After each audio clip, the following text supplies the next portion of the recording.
Kalau belum subscribe juga segera ya, supaya kita bisa terus mengikuti channel ini dan sehingga channel ini bisa jadi berkat dalam hidupmu. Ada urapan Tuhan di saat teduh. Yang lelah dan letih lesu, lompat aja masuk ke dalam arus sorgawi ini. Yes. Maka Tuhan akan memperbaharuimu, memberimu kekuatan yang baru. Tidak boleh ada roh yang frustrasi. Setiap hati akan dibuat baru hari ini.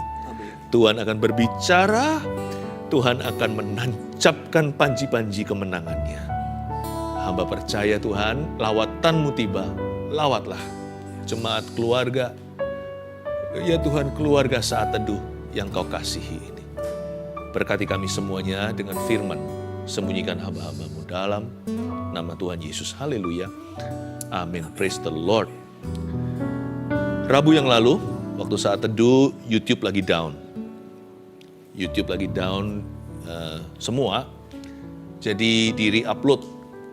Saya berikan judul waktu itu, jangan khawatir, ada Bapa. Sebuah pesan yang Anda nggak boleh ketinggalan. Kalau Anda tidak sempat menyaksikan waktu itu lalu mati, saya minta Anda untuk kejar ketinggalan ya. Karena apa yang saya sampaikan hari ini terhubungkan dengan apa yang sudah disampaikan sebelumnya. By the way, minggu ini kan saat teduh lagi ulang tahun kedua. I pray that God will give you the double blessing. Tuhan akan memberkati Anda secara lipat ganda. Hati Anda diperbesar kapasitasnya untuk merasakan hadiratnya. Mari kita buka sama-sama firman Tuhan. Saya berikan judul kali ini, jangan frustrasi, yang penting setia. Yaitu di 1 Korintus pasal yang keempat ayat 1-5.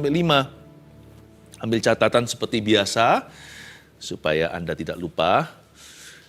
2 tahun ini berarti sudah ada, kalau 1 tahun 52 minggu, berarti sudah 104 lebih. Berarti sudah ada, kali 2 ya kan? Berarti sudah 200 lebih khotbah renungan saat teduh. Tak terhitung lagu-lagunya. Saya percaya Anda pasti bertumbuh. Ya, yang ikuti dari awal apalagi nggak ketinggalan kurikulum sorga. Bagi Anda yang belum subscribe, saya ingatkan bukan demi kami, tapi demi pertumbuhanmu sendiri. Ya, tekan lonceng itu supaya nanti ada notifikasi, supaya setiap kali ada saat teduh Anda diberitahu. Mari kita baca firman Tuhan 1 Korintus pasal yang keempat ayat 1-5. Demikianlah hendaknya orang memandang kami sebagai hamba-hamba Kristus yang kepadanya dipercayakan rahasia Allah. Yang akhirnya dituntut dari pelayan-pelayan yang demikian ialah bahwa mereka ternyata dapat dipercayai. Bagiku sedikit sekali artinya, entahkah aku dihakimi oleh kamu atau oleh suatu pengadilan manusia. Malahan diriku sendiri pun tidak kuhakimi. Sebab memang aku tidak sadar akan sesuatu, tapi bukan karena itulah aku dibenarkan. Dia yang menghakimi aku, ialah Tuhan. Karena itu, janganlah menghakimi sebelum waktunya. Yaitu sebelum waktu Tuhan datang, Ia akan menerangi juga apa yang tersembunyi dalam kegelapan. Dan Ia akan memperlihatkan apa yang direncanakan di dalam hati. Maka tiap-tiap orang akan menerima pujian dari Allah. Jangan frustrasi, yang penting setia. Ikut Tuhan itu jangka panjang. Setia itu seumur hidup. Setia itu nggak boleh kendur sampai kita mati. Karena itu kalau punya visi itu jangan short term. Kalau punya goal atau tujuan itu harus sampai ujung sana. Jangan tergesa-gesa untuk putus asa. Jangan buang-buang energi juga. Banyak orang hari-hari ini buang waktu. Karena kita ini nggak tahu kapan kita mati. Karena itu kita harus persiapan seolah-olah kita hidup selamanya. Siapa tahu kalau Tuhan datang hari ini, janganlah kedapatan kita sedang berbuat dosa. Nah kalau Tuhan nggak datang-datang, kalau kita matinya masih lama, bukankah harus jaga stamina? Frustrasi itu membocorkan tangki besi, tangki bensin maksud saya. Kalau naik pesawat kan ngeri ya. Bayangin kalau tiba-tiba di langit situ kelihatan ada minyak tumpah. Wah, pesawat itu harus segera mendarat. Nggak sampai tujuan pastinya. Frustrasi itu gembosin kita dari dalam. Jangan frustrasi, yang penting setia. Kita belajar dari surat Paulus. Paulus ini maratonnya kerajaan sorga. Dia ini pelari maraton sungguhan. Secara iman. Dan kita akan belajar dari seorang yang mengalami up and down kayak begitu, seorang rasul bangsa-bangsa. Seorang pengusaha juga, dia itu pengusaha tenda. Jadi orang ini relevan bagi kita yang pelayanan maupun kita yang bekerja di dunia sekuler. Pokoknya orang Kristen deh. Terserah apa profesinya, pokoknya kita anak Tuhan. Dan Paulus mengajari kepada kita agar kita itu kalau jalan sama Tuhan jangan lamban, namun kita boleh atur hati kita itu pelan-pelan. Frustasi itu tergesa-gesa. Orang yang frustrasi itu orang yang terburu-buru. Jangan jadi orang yang result oriented, yang orientasinya adalah result atau hasil. Hasil akhir di tangan Tuhan. Coba sekarang saya jelaskan bagaimana Paulus bisa sabar menghadapi semua tantangan. Ternyata gara-gara cara pandangnya beda sama sebagian besar kita. Ayat 1, dia melihat dirinya dalam hubungan dengan Kristus begini. Demikianlah hendaknya orang memandang kami. Self-image atau gambar diri itu penting sekali. Kalau gambar diri kita sehat di depan Tuhan, dan dalam diri kita itu ada gambar diri yang seimbang, kita nggak akan frustrasi dengan orang-orang yang ada di sekeliling kita. Demikianlah hendaknya orang memandang kami. Biar orang itu memandang kami begini loh. Jangan overrating, juga nggak perlu kita itu frustrasi kalau kita underrated. Kalau orang itu mengeluhkan kita, kita juga tidak merasa gimana. Kita nggak merasa tersanjung, tapi kalau orang hina, kita juga nggak apa-apa. Paulus ini loh, jagoannya gambar hidup yang sehat. Saya senang sekali makanya di dalam tubuh seorang Paulus, dalam hatinya tinggal kepenuhan Tuhan Yesus Kristus. Ada damai, ada sukacita, ada pikiran yang brilian. Karena orangnya nggak frustrasian, Paulus bisa mengatur segala langkah kakinya secara mantap. Strategi-strateginya dia tidak memukul di udara. Orang itu kalau tenang di dalam ya, orang itu bahaya terhadap setan. Lebih dari pemenang itu, menang di luar itu kemenangan berikutnya. Kemenangan pertama-tama itu di dalam kita. Lebih dari pemenang berarti kita double menang. Double menang berarti kita harus menang dulu di hati, baru kita menang dalam hidup atau realita ini. Demikianlah hendaknya orang memandang kami sebagai hamba-hamba Kristus. Oh ternyata Paulus itu memandang dirinya sebagai hamba Kristus, yang kepadanya dipercayakan rahasia Allah. Kata hamba Kristus atau hamba-hamba Kristus di sini pakai bahasa Yunani. Perjanjian baru itu ditulis dalam tulisan Greek, ya, dalam tulisan Yunani. Kata hamba di sini tidak seperti biasanya kalau dia tulis tentang dirinya sendiri adalah doulos, D-O-U-L-O-S, yang artinya budak bawahan, budak kelas rendah. Paulus seringkali memberi referensi terhadap dirinya bahwa dia itu doulosnya Allah. Artinya dia adalah budak yang paling rendah, dia tidak punya opini, dia yes man-nya Tuhan. Tuhan bilang kiri, dia ke kiri, Tuhan bilang kanan, dia ke kanan. Untuk menunjukkan bahwa dia itu berserah penuh. Paulus kalau bilang dia adalah doulos, itu dia menunjukkan bahwa dia bukan siapa-siapa. Karena sangat bahaya orang seperti Paulus mudah untuk sombong atau mudah untuk angkuh. Orang yang dipakai luar biasa, godaannya besar, khususnya di area kesombongan orang yang diberkati Tuhan. Paulus selalu menyebut dia doulos. Tapi soal perjuangan imannya atau pergumulan hidup, kali ini dia nggak pakai kata doulos, dia pakai kata hyperetas. H-Y-P-E-R-E-T-A-S. Hyperetas.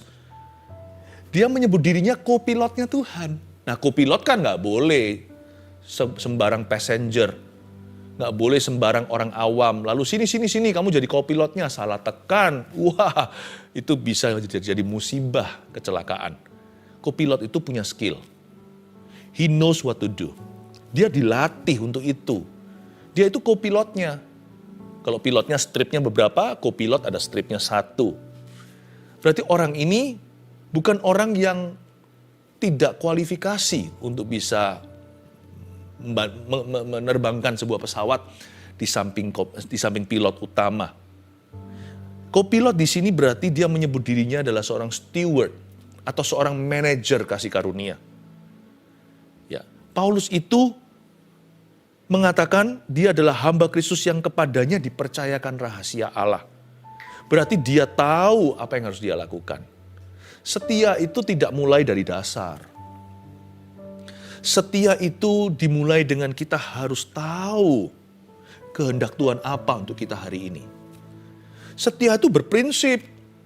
Setia itu punya pedoman, setia itu punya pegangan. Orang setia itu bukan orang bodoh, ya, bukan orang yang tidak punya pikiran, bukan orang yang mengikuti secara buta, bukan orang yang asal ikut-ikutan. Kopilot itu berarti dia harus tahu apa yang menjadi job deskripsi. Knowing your job is important. Kita harus tahu Tuhan apa kehendakmu dalam hidupku hari ini. Udah gak perlu tanda-tanda ekstra, gak perlu dikasih suatu sign atau apa. Kalau Anda tahu itu kehendak Tuhan, setialah, gampang kan? Mengasihi gak mudah. Kita gak perlu melihat malaikat Gabriel datang khusus dengan sinar terang benderang, lalu berkata mengasihilah. Kalau kita tahu itu ada dalam firman Allah, setialah untuk mengasihi. It's never wrong to do God's will. Gak pernah salah untuk melakukan kehendak Allah. Knowing your job, then doing your job. And then expecting a good job from Him who calls you. Pertama-tama kita harus tahu dulu kehendak Allah apa. Lalu lakukan itu. Setelah itu tunggu nanti sampai Tuhan berkata well done. Setia itu berharap-harap, berangan-angan. Kalau aku setia seumur hidup gak panjang. Kalau kita dibanding dengan kekekalan, anak Tuhan tahu bahwa dia punya hidup kekal. Berarti hidup di bumi ini, entah kalau kita bisa hidup 100 tahun pun, itu tergolong pendek dibandingkan dengan forever and ever. Amin.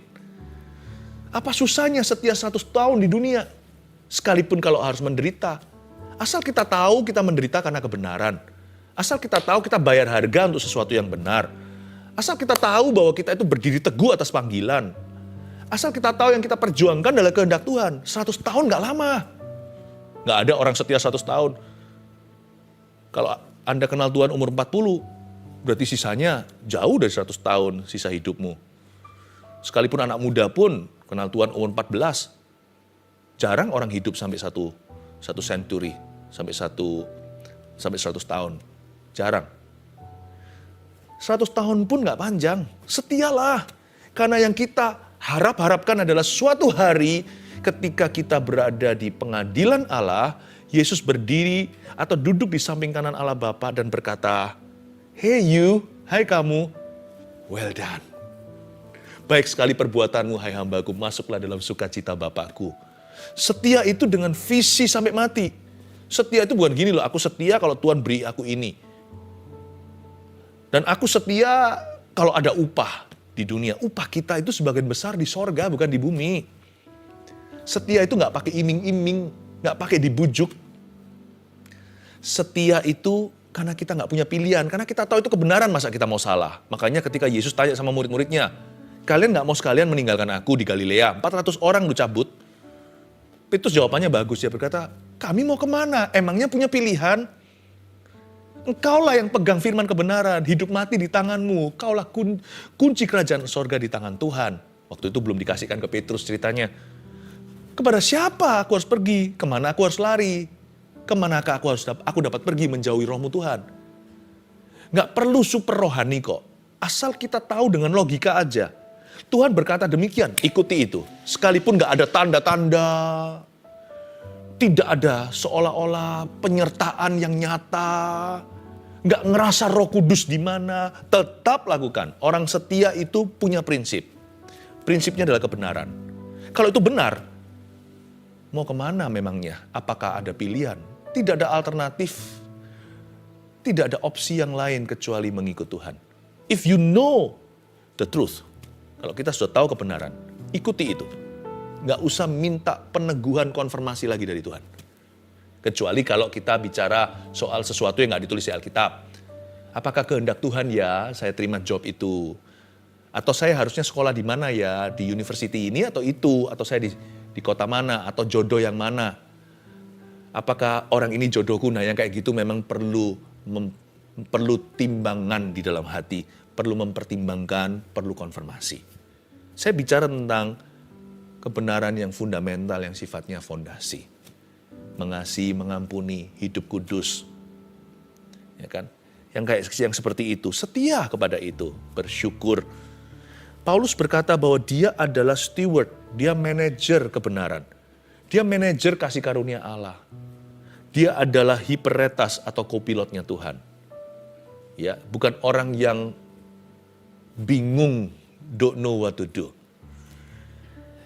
Ayat 2 yang akhirnya dituntut dari pelayan-pelayan yang demikian ialah bahwa mereka ternyata dapat dipercayai. Tadi saya sudah sebutkan, mengenali kehendak Tuhan, melakukannya, dan mengharapkan suatu hari Tuhan berkata well done, atau berkata baik sekali perbuatanmu, itu yang disebut ternyata dapat dipercayai. Dalam bahasa Inggrisnya trustworthy. Yang diharapkan dari orang demikian itu adalah dia akhirnya trustworthy, dapat dipercaya. Udah sih, saya nggak ambil pusing kok dalam hidup ini. Saya nggak ambil pusing apa kata orang, bahkan saya nggak ambil pusing apa kata saya tentang diri saya sendiri. Cermin saya adalah kebenaran. Dan ujungnya hanyalah supaya kita mendapatkan well done, dapat dipercayai. Ayat yang ketiga, bagiku sedikit sekali artinya. Apa ya yang sedikit artinya? Bagiku, kata Paulus, sedikit sekali artinya, entahkah aku dihakimi oleh kamu atau oleh suatu pengadilan manusia. Malahan diriku sendiri pun tidak kuhakimi. Wah, bagus sekali ini. Paulus tidak punya excess baggage. Dia kalau ke airport itu tidak ada kelebihan bagasi. Dia bawa secukupnya karena dia tahu dia akan maraton dengan Allah. Ya, emosi itu dieman atau disayang-sayang. Jangan sampai diumbar tenaga kita. Usia kita itu loh tiap hari digerus. Karena itu whatever you feel, apapun feelingmu itu pilih-pilih selektif. Apa yang Anda pikirkan juga selektif. Semua itu ngambil byte. Ya, gigabyte. Semua byte-byte-nya kita itu seperti komputer. Itu semuanya dibocorkan setiap kali kita menggunakan sesuatu dalam diri kita, dalam hidup kita. Karena itu tolong kira-kira, tidak semua itu matter, tidak segala sesuatu itu penting. Apa yang penting jangan diabaikan. Karena itu mari kita punya disiplin yang tinggi. Hati itu di bawah kuasa kita. Hai jiwaku pujilah Tuhan, bahkan kita pun bisa memerintahkan jiwa. Paulus berkata, bagiku dikit sekali artinya. Entahkah aku dihakimi oleh kamu atau oleh sesuatu yang lain. Makanya orang ini gak gampang frustrasi. Karena dia nggak terlalu menghiraukan.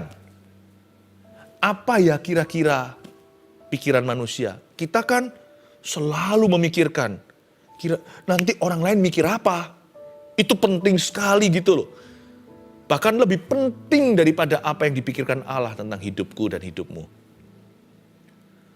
Manusia jarang cari firman Tuhan berkaca. Orang lebih lihat hari ini berapa like di Instagram. Komentar orang apa ya tentang performaku. Kalau itunya bisa betah untuk melihat komentar demi komentar. Bahkan tidak jarang ada orang yang berani berdebat. Tapi kalau sama Tuhan gak dijamah nih Alkitab sampai berdebu. Padahal ini lebih penting. Karena inilah what you think. Not what they think. Karena itu Paulus hidupnya sangat aman. Dia tenang, damai sejahtera. Karena bagi dia sedikit sekali artinya dia dihakimi oleh orang lain. Bukan berarti orang ini gak bisa dikoreksi atau tidak terima masukan. Paulus selalu dengar-dengaran. Kalau kita baca di surat-suratnya, orang ini teamwork. Teamwork. Pernah sekali dia gak tahu kalau itu imam besar. Sana mau main tampar. Dia berkata, biar Tuhan yang menamparmu. Hai kamu tembok yang dicat putih tapi dalamnya mayat semua. Ketika diberitahu ini orang siapa, berkedudukan, dia berkata, oh. Dia berkata, memang betul bangsaku. Memang betul rekan-rekan.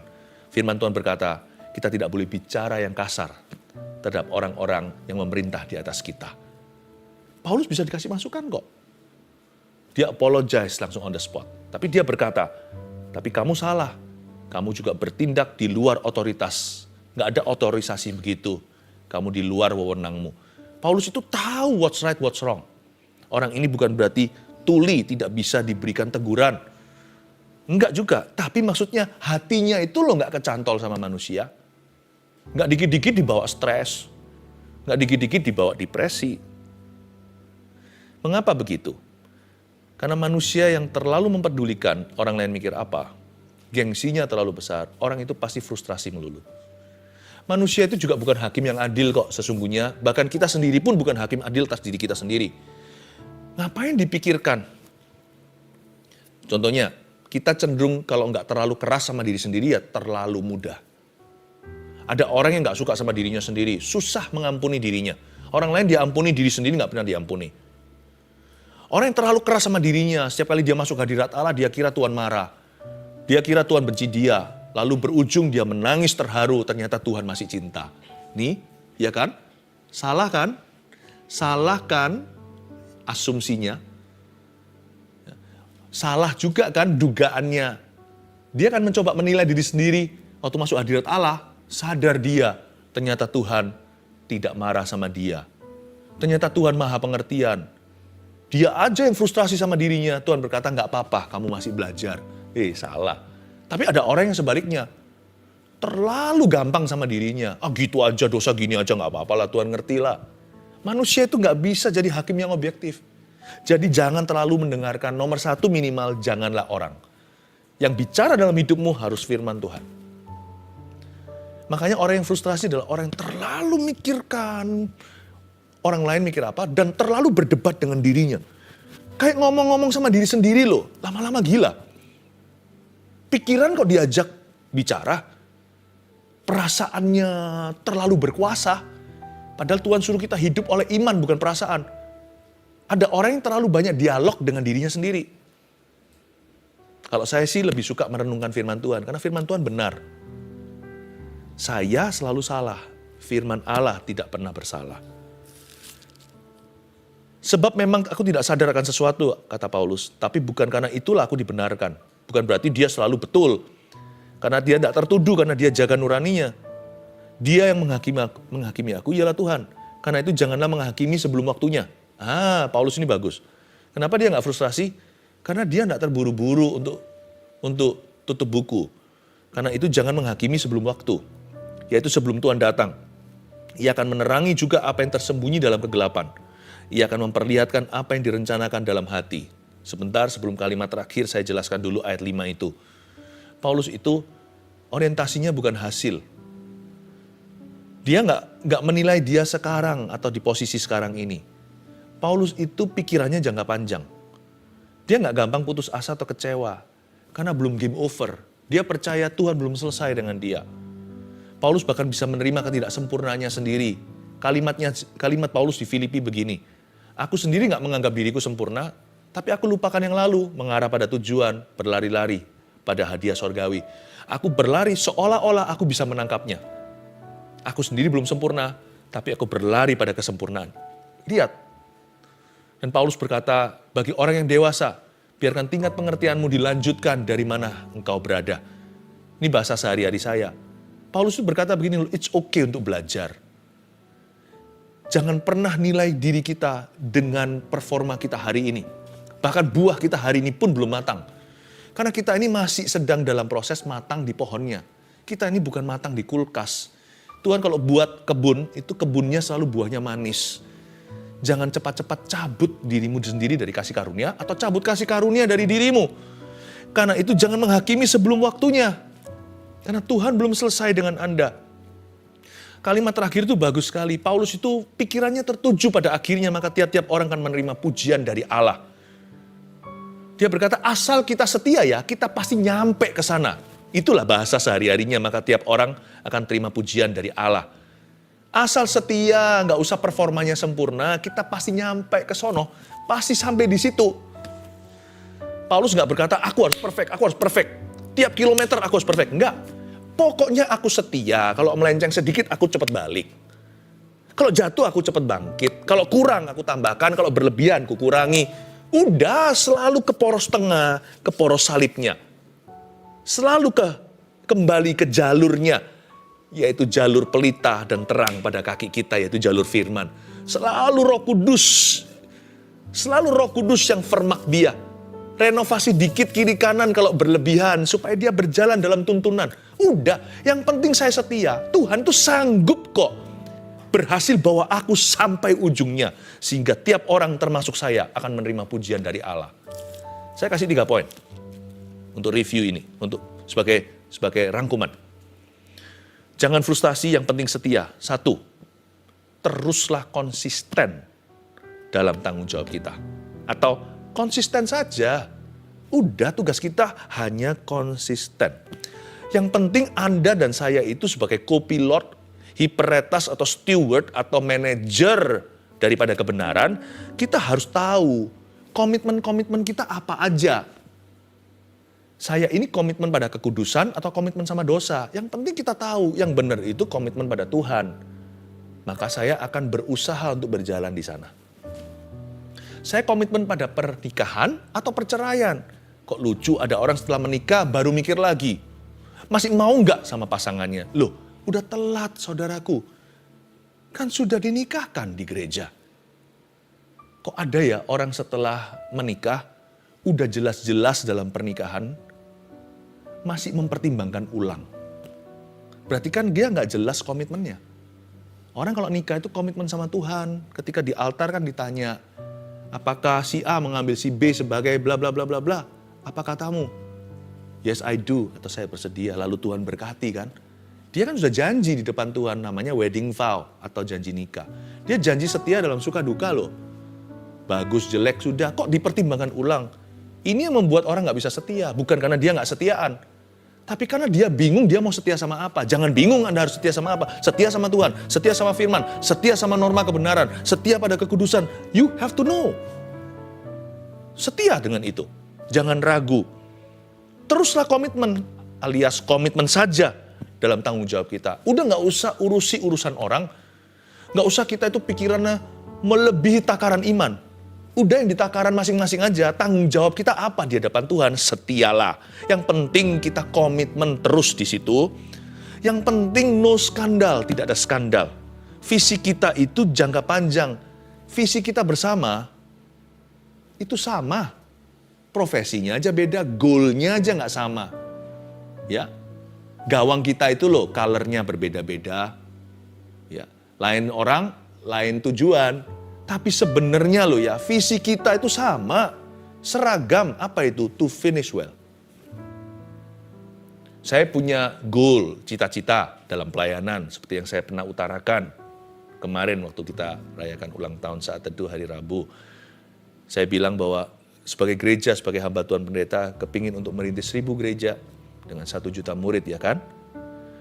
Memang itu adalah goal, itu adalah misi. Mission statement atau pernyataan misi. Tapi visi hidupku cuma satu kok. Saya hanya ingin finish well. Bukan seberapa besar pencapaiannya. Kalau di dalam dunia kerja bukan seberapa kaya, sukses. Bukan. Kita semua anak Tuhan itu cuma punya satu saja goal terakhirnya. Untuk menyelesaikan dengan baik. Yang penting konsisten aja kok. Saya tidak pernah memicu diri sendiri untuk terlalu terburu-buru sekalipun kerjanya cepat. Hati saya itu tenang. Saya beritahu pada diri sendiri setiap hari slow down. Dalam jiwa saya, kalau kerjanya cepat. Tapi di dalam hati saya itu bukan lambat. Saya ingatkan, yang penting pokoknya setia.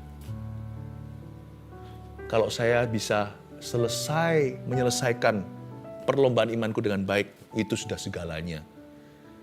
Ada orang kasih 1, 2, 5 talenta. Nggak masalah, yang penting selesai. Tuhan nggak mengatakan yang 2 kalah dengan yang 5. Yang 5 paling rohani, paling jago, paling hebat. Nggak. Yang 1, 2, 5 itu tugas mereka hanya setia, komitmen mereka mengerjakan. Yang penting selesai. Yang kedua, janganlah hiraukan hasil atau perolehan sementara. Jangan gampang frustrasi di tengah jalan, apalagi masih 1/4 jalan. 3/4 jalan pun nggak boleh frustrasi kok. Udah jalan 90% bagi orang yang sudah sangat tua misalnya, tetap gak boleh frustrasian. Tuhan belum selesai sama dia, buktinya dia masih hidup di dunia. Tekun saja, gak usah setiap kali harus home run. Kalau Anda dan saya main kasti ya, baseball namanya bahasa Inggrisnya, gak perlu setiap kali pukul harus home run, sampai keluar dari arena, orangnya bisa muter 1 lingkar. Gak bisa, mereka dapat skor akhirnya, dan menang. Gak perlu sih. Pukul tek. Asal kita kena sasaran, tidak di tangan musuh kita, lewat satu base, nanti satu base lagi, satu base lagi. Nggak semua orang itu Ferrari, nggak semua orang itu bisa cepat, nggak setiap kita itu jenius, nggak semua orang itu super talenta atau superhero, langsung terbang satu lingkaran. Pelan-pelan seperti kura-kura, asal terus jalan, nanti kelinci akan kalah di belakang.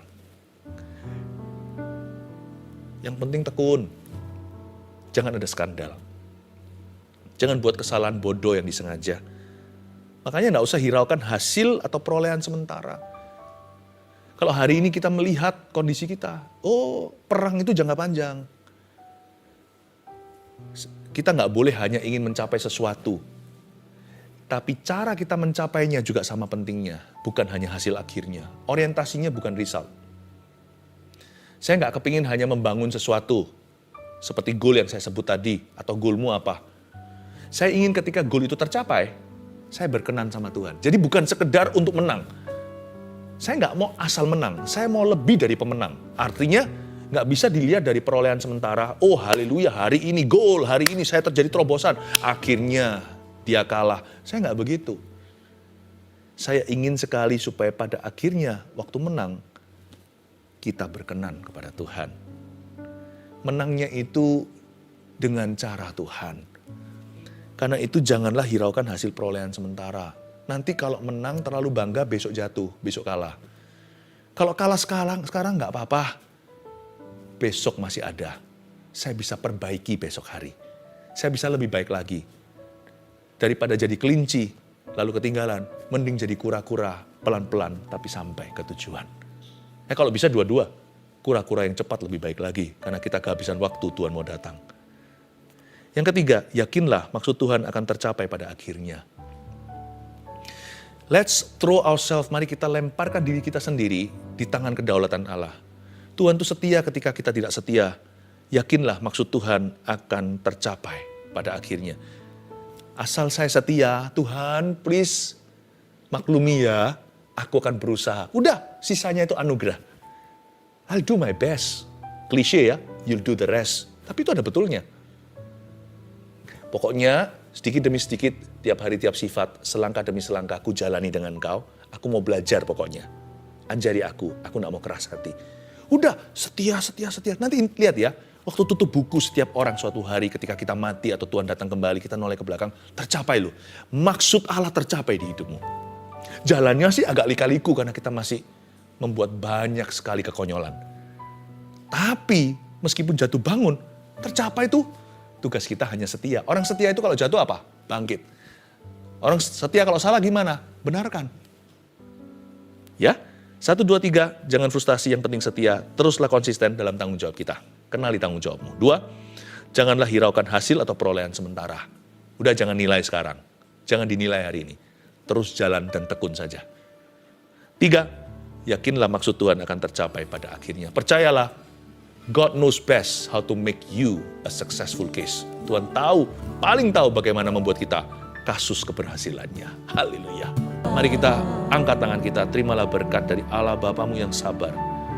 Dari Yesus Kristus, the finisher and author, pemula dan pengakhir, yang penyempurna imanmu. Dan dari Roh Kudus yang akan menuntun di setiap lika-liku jatuh bangunmu. Terimalah rahmat, terimalah anugerah dalam nama Yesus. Haleluya. Amin. And there I find you in the mystery.